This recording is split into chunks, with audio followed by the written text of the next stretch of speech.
My dear Africans, let's talk about the elephant in the room. By the way, I hope we all know what the expression means, the elephant in the room. In simple terms, it means something that is obviously present and impactful, but not talked about, at least not as much. The elephant in the room I want to talk about today is customer service within us Africans. Stay with me, this one is important. Let me start with this small story. Back in 2015, oh wow, it's a long time now, my wife and I traveled to Barbados. After the trip, one thing both of us always remember is how we were treated everywhere we went in Barbados. From the taxi driver that picked us up from the airport, to the hotel staff, to the people we met on the streets, everyone was super friendly and naturally warm. Take note of that, naturally warm. For example, we got to the reception of the hotel and they automatically upgraded us. They said there was a better room available. If we don't mind, they will upgrade us. And we're like, oh wow, of course upgrade us, and they straight away upgraded us. Now that's a big thing to do, so you wouldn't necessarily expect that everywhere. So let me scale it down a little bit to basic stuff. The smiles, the warm greetings, the friendliness, the helpfulness from every single one of the hotel staff can be felt, even from a distance. I didn't for once notice any bad eye. I didn't notice any frown. I didn't notice any hesitation to be of service from anyone. They were all super nice. Not only did they do the basics properly, they went above and beyond to be friendly, to make us happy. There are so many instances where we experienced great customer service. Let me tell you about two more. We had dinner at the hotel restaurant and the plantain was so nice. They made this thickly cut plantain wrapped in bacon and it must have been deep fried. It was an early dinner. So after we finished, I mentioned to them how nice the food was and I jokingly told them that plantain is my favorite food, which is actually one of my favorites. And they were happy that we enjoyed it and we paid and we left. Guess what happened? Later that evening, we got a knock on the door. And when we opened the door, it was somebody from the restaurant. They came to deliver another portion to us. Another portion of that food that I mentioned to them was very nice, free of charge. I also recall that we had drinks by the seaside. We stayed a bit longer. We were carried away, watching the waves and stuff. And the shop, the little kiosk where we bought the drinks from, they closed by the time we wanted to leave. And we had not paid. So I called somebody else from, I think, the other restaurant. And I said that, the shop where we got the drinks from, they've closed and we have not paid. And the guy just said, oh, don't worry about it. That will be on us. You guys we'll see that you were having a nice time. We didn't want to disturb you, so have the drink on us. I was like, wow. Now, like me, you're probably thinking, oh, these things cost money, so everybody cannot do it. Correct. I don't really expect that this should be normal customer service. This is definitely way above and beyond. And it wasn't only about the free stuff, it was the manner in which they did it. That's what I'm talking about. Did I mention that they accepted any currency? They accepted US dollars, British pounds, the local currency. Even if you wanted to pay by card, any method of payment, it was so easy. They'll just do the conversion and they will accept anything you have. Everything was just easy. Life was just easy there. Initially, I thought it's because it was a big name hotel. But no, like I said, it started all the way from the taxi driver. And even when we went on the streets, I remember we went on the streets to have goat meat and other things. And even the small shops, they had the same friendliness and helpfulness. In fact, the normal people on the streets were the same. Even people who walked past, everybody just seemed nice. One that I remember fondly is we were watching the waves by the seashores, and all of a sudden someone approached us and said, oh, I took a picture of you, and she showed it to us on her phone.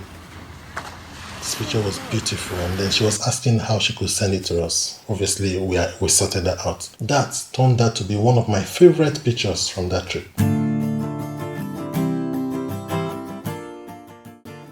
All I've said so far are direct efforts people made to make us happy. I also observed how they set up things. I've told you about the currency and stuff. Generally, everything was just easy. And it was mainly about the people.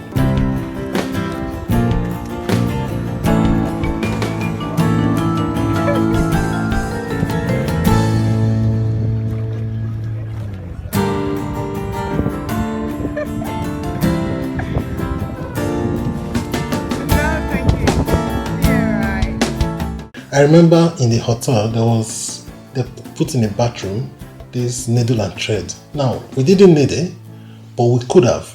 And it's just these little things that you can see that they put effort in. Then when someone was thinking about the comfort of people who stay there.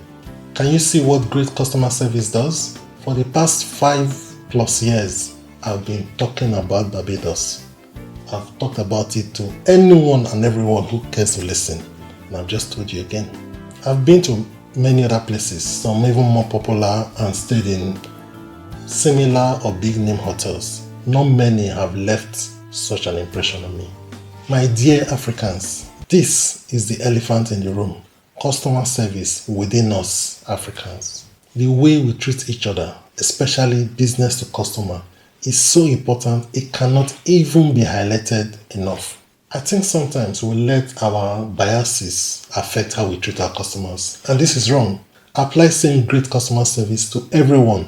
Don't measure the customer service you give to your customers based on their outfits or how important you think they are in society, or their account size, or their accent, or how big they are, or their age, or their origin. Be great to everyone. Actually, if you won't do it for them, do it for you. Great customer service brings repeat business. So you're actually doing yourself a favor. I'm sure you don't need me to tell you that word of mouth is the biggest and most impactful marketing you can get. People will talk if you treat them bad. You might forget the incident, but I can guarantee you they'll remember. There's an adage where I come from that says, he who does the poo doesn't remember. It's the person that cleans it up that remembers. In this video, I'll give you a crash course of what customer service should look like. Don't take it for granted. There's a lot of awakening happening now across Africa. Many young people are waking up. Great customer service will play a big role in businesses. It will determine which business make it and which business don't. People are traveling around the world. People are being exposed. People are watching stuff. People are getting trained. People are knowing stuff. People now know what to expect, what to tolerate, and what not to tolerate. Let's not even talk about email. I think we just put email addresses just for fancy because we don't reply to emails. You email someone, they don't reply. They reply maybe weeks after. And you're wondering, why did you put an email address there for people to contact you? At the very least, if you are very big, set up an automated reply that says, we will definitely read your email. If it's relevant to us, we'll reply. If you don't get a reply from us, sorry, just take it that we're not interested. Something like that. Or we get a lot of emails. We're not able to reply to all emails. We'll reply to you if we're interested in your content or your message, or we're interested in doing business with you. Something of that sort, you get what I mean? Another thing we find hard, which is part of great customer service, is appreciation, acknowledgement, and apologizing. For some reason, we find it hard appreciating things. We find it hard acknowledging things. And we find it hard apologizing when we have failed or when our systems has failed. If you reply late to an email, say it's more than 24 hours and you don't reply, start off with an apology. If you've made something difficult or someone has found your system difficult, whether it's in payment or something, apologize. If someone has found it difficult to do something around your business, purchasing or something, acknowledge what they are saying and apologize. Then move forward. These are just basic stuff, right? I'm not even talking about going above and beyond like some of the examples I've given you. Also, in terms of replying and managing communication and all that, if you've become so big, you've become so busy, hire someone to do it. I bet you can find a competent person, maybe it's even a student or a sibling, that will do that job for you without you breaking the bank. And And that will add a lot of value to your business. I did say I'll give you a crash course on customer service. A, warm greeting. Start off with a warm greeting. Smile. Say a greeting in a friendly and welcoming manner. Hello, how can I help you? Hello, good afternoon. Hello, good morning. B, assist and make life easy for the person. That should be your number one priority. Make life easy for the person. Be engaging, be patient, be open, be honest.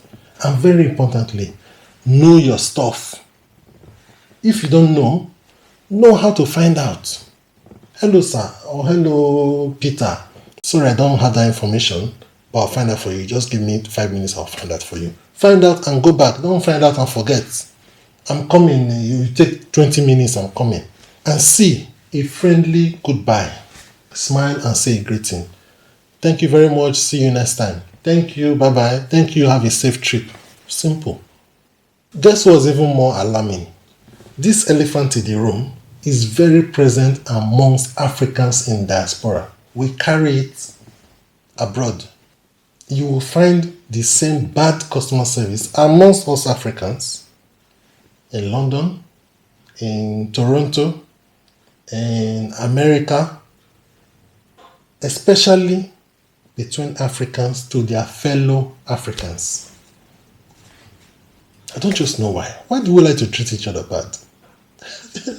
Doesn't make any sense to me at all. I know things are tough. Maybe you've not been paid. Maybe your salary is small.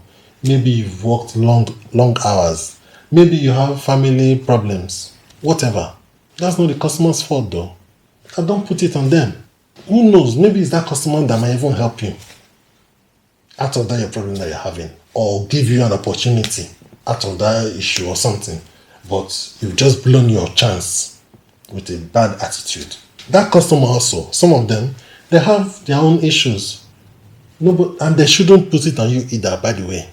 By the way, this goes both ways. The customers are not meant to treat you badly either. So whoever has issues, either way, leave us out of the family problems. Leave us out of your village people issues. Leave us out of your difficulties. We're not interested. When a customer goes to a restaurant, they just want the best service. They want to eat good food, be treated well, and go home. When they go to a hotel, they want to be treated well. When they go to a bank, they want to be treated well. The main thing though is, as Africans, let's treat each other as the best as we can. We already get the bad end of many things around the world. Let's not make it worse for ourselves. When we see each other, treat each other well. There's a saying that goes, treat others how you want to be treated, right? No, that's wrong. You should treat others how they want to be treated. Yeah, that's the way you deliver great customer service. If you do those three things, ABC, I told you about, you are most likely, you have a very big chance of treating them how they want to be treated. If you've got some value out of this video, there's a chance that people you know will also get value out of it. So do me a favor, share it with them. Do all of us a favor, share it with them so that we can all benefit from this. Let's take control and shape our society. I'll see you next time.